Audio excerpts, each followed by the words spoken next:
যখন গ্রামে কারেন্ট ছিল না তখন কিন্তু মানুষ গ্রামে এই ধরনের হারিকেন ব্যবহার করতো। এখন কারেন্ট আসছে দেখে মানুষ আস্তে আস্তে এই হারিকেনটাকে কিন্তু উঠিয়ে ফেলছে এবং চার্জার লাইট থেকে শুরু করে নানান ধরনের লাইট আসছে যেটা কারেন্ট যাওয়ার পরিবর্তে সেটা কিন্তু জ্বলে।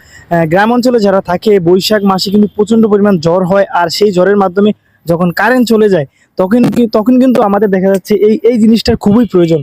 তো এখন বর্তমানে বৈশাখ মাস, আর সেই বৈশাখ মাসের জ্বরের কিছুটা আবহাওয়া পাচ্ছি, আর সেই আবহাওয়া অনুযায়ী আমরা যে হারিকেনটা দেখতে পাচ্ছেন এটাকে সুন্দরভাবে সাজিয়ে গুছিয়ে এটাকে আজকে জ্বালিয়েছি, দেখতে পাচ্ছেন।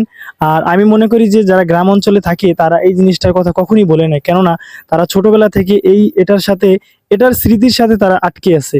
তো আপনি মনে করেন যে একটা যদি চার্জার লাইট থাকে সেটা 10-12 ঘন্টা চলবে সর্বোচ্চ, আর যদি 2 থেকে 3 দিন কারেন্ট না থাকে সেক্ষেত্রে এটার ভূমিকা কিন্তু অনেক। তো আপনাদের মাঝে অনেকদিন পর ঐতিহ্যবাহী এই হারিকেনটা তুলে ধরলাম। অবশ্যই আপনারা সর্বোচ্চ শেয়ার করে সবাইকে দেখার সুযোগ করে দিবেন।